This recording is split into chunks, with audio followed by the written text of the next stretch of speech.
বিএনপির চেয়ারপারসন বেগম খালেদা জিয়ার ছোট ছেলে আরাফাত রহমান কোকোর মৃত্যু স্বাভাবিক ছিল না মন্তব্য করে বিএনপির স্থায়ী কমিটির সদস্য ডাক্তার AZM জাহিদ হোসেন বলেছেন, এই মৃত্যুর রহস্য উদ্ঘাটন করা হবে। এর সঙ্গে জড়িত যারাই থাকুক তাদেরকে আইনের আওতায় আনা হবে।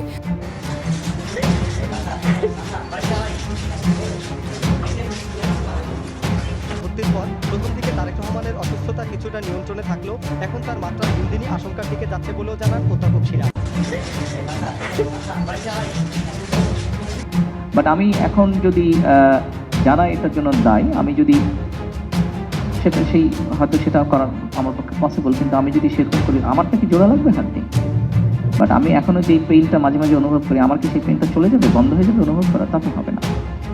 শুরু হইতেছে র্যাবের তাণ্ডব, গুম খুন আবার শুরু হবে। প্রথম পদক্ষেপ ছিল গুম আইন বাতিল করা, এখন বিএনপি র্যাবকে শক্তিশালী করতেছে। আমরা তো তখন বুঝি নাই যে কেন গুম আইন বাতিল করলো বিএনপি। এখন পুরা ছবিটা পরিষ্কার হইতেছে। হাসিনার চাইতো ভয়ঙ্কর মানবাধিকার লঙ্ঘন নামে আসতেছে বিএনপির হাত ধইরা। ব্যানে ব্যানে করছি না, এই যে দেখেন র্যাবরে 163টা নতুন গাড়ি কিনে দিতেছে বিএনপি সরকার। জঙ্গল সলিমপুরে নতুন ট্রেনিং সেন্টার হইতেছে। আমেরিকার স্যাংশন খাওয়া এই খুনে বাহিনীকে বিএনপি আবার পাইলা পুষা বড় করতেছে। এমনি এমনি না, ওইগুলা করার জন্য কইতেছে নাম পাল্টাবে, নতুন আইন করবে, যেন মানবাধিকার মাইনা চলে এই খুনি বাহিনী। এই র্যাব বিএনপির ইলিয়াস আলীরে গুম করেছিল, বিএনপি নিজেই র্যাব বিলুপ্তির দাবি করেছিল, আর ক্ষমতা এসে সেই র্যাবের নাম পাল্টাইতেছে। নাম পাল্টাইলে ভালো হয়ে যাবে? শিলং সালাউদ্দিনের কেন কেউ জিগায় না? র্যাব তো বিএনপি বানাইছিল। র্যাব চলে কোন আইনে জানেন?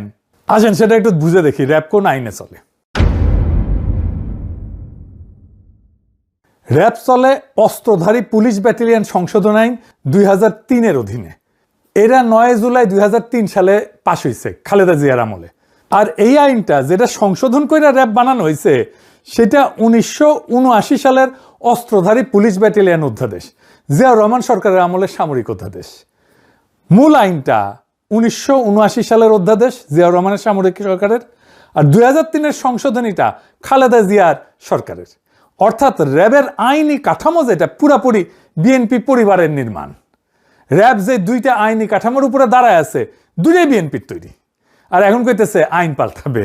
তো আগে যখন র্যাব বানানো হয়েছিল তখন এই আইনের কথা ভাবেন নাই কেন? বালশুন, র্যাব যে আইনে খুনি দানে হইয়া উঠছে সে আইন তো আপনারই বানানো, এটা দায় কার? এত মানুষ গুম হইলো, ক্রসফায়ারে মারা গেল, এখন মানবাধিকার মাইনা যেন চলে সেই জন্য আইন বানাবেন?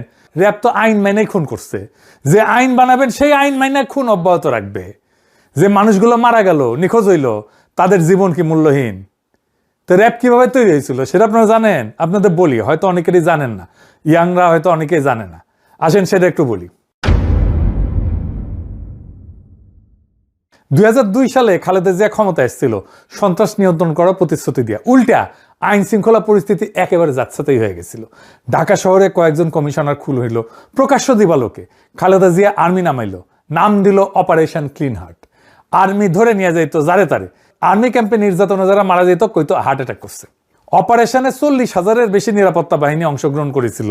যৌথ বাহিনী 11,245 জনকে গ্রেপ্তার করছিল। শত শত মানুষ আহত হয়েছিল, 40 জনের বেশি হেফাজতে মারা গেছিল, 40 জন। এইসব বিচার বহির্ভূত হত্যাকাণ্ডকে খালেদা জিয়ার সরকার ইন্ডেমনিটি দিল। আইন শৃঙ্খলা পরিস্থিতির ড্রামাটিক উন্নতি হয়েছিল, এটা সত্য। তো বাঙ্গুরা তখন বুদ্ধি বের করলো, এইভাবে তাইলে সন্ত্রাস নিয়ন্ত্রণে রাখা যায়, আর্মি থাকতে হবে মাঠে। তৈরি হইল র্যাব। কালো পোশাক কেন হইল জানেন র্যাবের? সর্দির বডিগার্ডরা যে জয় বাংলা করেছিল বেঙ্গল ল্যান্সার, তাদের ইউনিফর্ম। এই যে দেখেন বেঙ্গল ল্যান্সারের ইউনিফর্ম ট্যাঙ্কের উপরে দেখেছেন কালো, ওটাই। এই র্যাব গঠন করাটাই তো আইনত একটা ভুল ধারণা, মারাত্মক ভুল ধারণা। বাঙ্গুরা এমনই গর্ধব যে এটা যে খুনি বাহিনী হয়ে উঠবে সেটা বুঝতে পারেন। এটা প্রথমেই বোঝা যায় কেন এটা ভুল ধারণা। আসেন বুঝায় বলি। র্যাব বানানোর লক্ষ্যই ছিল আর্মিকে দিয়া সিভিল ক্রিমিনাল অ্যাক্টিভিটিস সামাল দেওয়া। কিন্তু সেনাবাহিনী দেশের সিভিল সিটিজেনের সাথে তো ডিল করার জন্য তৈরি হয় নাই। সেনাবাহিনী কি করে? সেনাবাহিনী কারে ফাইট করে? দেশের শত্রুরে ফাইট করে। সে দেশের শত্রুর সাথে ডিল করে, সেইখানে সে হয় শত্রুকে নিশ্চিহ্ন করে দেবে, নয়তো নিজে নিশ্চিহ্ন হয়ে যাবে। এখানে কোনো আইন নাই, মানে আন্তর্জাতিক আইন আছে, সে যুদ্ধাপরাধ করতে পারবে না।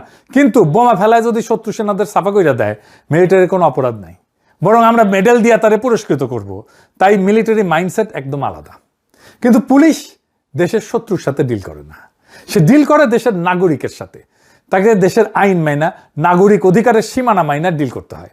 সে শুধু অপরাধীর সাথে কিন্তু ডিল করে না, সে নিরপরাধ মানুষের সাথেও ডিল করে, ভালো মানুষের সাথেও ডিল করে। ধরেন ইমিগ্রেশন পুলিশ, সে কি অপরাধীর সাথে ডিল করে? বা ট্রাফিক পুলিশ, আবার ধরেন কোনো ক্রাইম হয়নি, তাও তো পুলিশ লাগে। জিনিস হারাইলে তো পুলিশে ডায়েরি করতে হয় থানায়, রাস্তায় দুর্ঘটনা হইলে পুলিশকে ডিল করতে হয়। কেউ হারাইয়া গেলে আমরা পুলিশের সাহায্য নিই। ধরেন কেউ রাগ কইরা বাসা থেকে বের হয়ে গেছে, আপনি খুঁজে পাইতেছেন না, এটা তো ক্রিমিনাল অফেন্স না, কে ডিল করবে? পুলিশই তো। তো এই পুলিশের কাজ মিলিটারি মাইন্ডসেট দিয়ে চালানো যাবে? মিলিটারির মতো করে সিভিল ইস্যু ডিল করা যাবে? তাইলে কোর্ট করা যাবে? এটা হবে না তো। প্রতিষ্ঠার পরে খালেদা জিয়া র্যাবের ভূমিকা প্রশংসা করছিলেন, বলছিলেন যে প্রশংসা করতেছে সন্ত্রাস দমনে সাহসী এবং নিরপেক্ষ অভিযান চালানোর জন্য। পরে উনি বুঝেছিলেন যে ভুল হয়েছে, ভুল বুঝে কি করলেন? 2014 সালে খালেদা জিয়া র্যাবকে ক্যান্সার বলে বিলুপ্তির দাবি করলেন। নারায়ণগঞ্জে 7 খুনের পর খালেদা জিয়া প্রথম প্রকাশ্যে র্যাব বিলুপ্তির দাবি তোলেন। 10ই মে 2014 নিখোঁজ বিএনপি নেতা সাজেদুল ইসলাম, মানে আমাদের তুলির ভাই আর কি, তার পরিবারের সঙ্গে দেখা করে বললেন যে র্যাব গঠন হয়েছিল জনগণের জীবন সম্পদ রক্ষা করার জন্য, কিন্তু এখন এই বাহিনী রাজনৈতিক উদ্দেশ্যে ব্যবহার হইতেছে। আমি এই এলিট ফোর্স বিলুপ্তির দাবি করতেছি। খালেদা জিয়া নিজে বিলুপ্তির দাবি করছে, তুলির ভাইয়ের বাসায় গিয়ে এই দাবিটা করছে। 13ই মে 2014 সিদ্ধিরগঞ্জে 7 খুন হয়েছিল না, এই 7 খুনের পরিবারগুলো সান্ত্বনা দিতে যেয়ে বলেন এই বাহিনীর আর কোনো প্রয়োজন নাই, কারণ তারা জনগণের বিরুদ্ধে দাঁড়িয়েছে। 2014 সালেই মুন্সিগঞ্জের এক সমাবেশে খালেদা জিয়া র্যাবকে ক্যান্সার আখ্যা দিয়ে বলেন সংস্কারে কাজ হবে না, বিলুপ্তি করতে হবে। র্যাবকে রক্ষী বাহিনীর সাথে তুলনাও করেছিলেন। 28 মে 2014 লন্ডনে জিয়াউর রহমানের 33তম মৃত্যুবার্ষিকীর অনুষ্ঠান হতেছে। তারেক রহমান র্যাব বিলুপ্তির দাবিতে গণস্বাক্ষর কর্মসূচি উদ্বোধন করে কইলেন র্যাব অবিলম্বে বিলুপ্ত করা সময়ের দাবি। নারায়ণগঞ্জের 7 খুনে শুধু র্যাব সদস্যরাই জড়িত না, প্রধানমন্ত্রী শেখ হাসিনাও জড়িত। বিএনপি র্যাব বিলুপ্তির জন্য 2024-এর পরে আনুষ্ঠানিক সুপারিশও দিল। কি মজার কথা! 5ই ডিসেম্বর 2024 অন্তর্বর্তী সরকারের পুলিশ সংস্কার কমিশনে আনুষ্ঠানিক প্রস্তাব জমা দিল। সেখানে র্যাব বিলুপ্তি আর একটা পুলিশ কমিশন গঠনের সুপারিশ ছিল।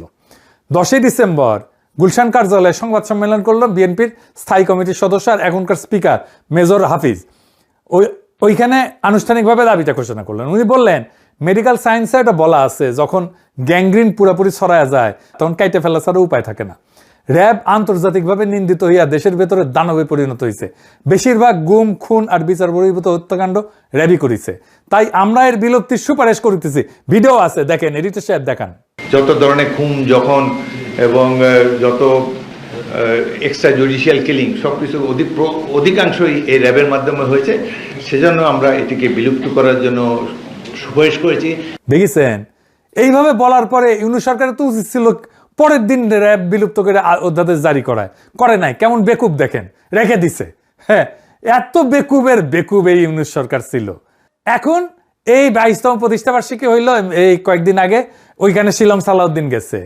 ওইখানে বলে যে র্যাবের জবাবদিহিতা, স্বচ্ছতা আর মানবাধিকার সুরক্ষা নিশ্চিত করতে নতুন আইন প্রণয়নের উদ্যোগ নিছে সরকার।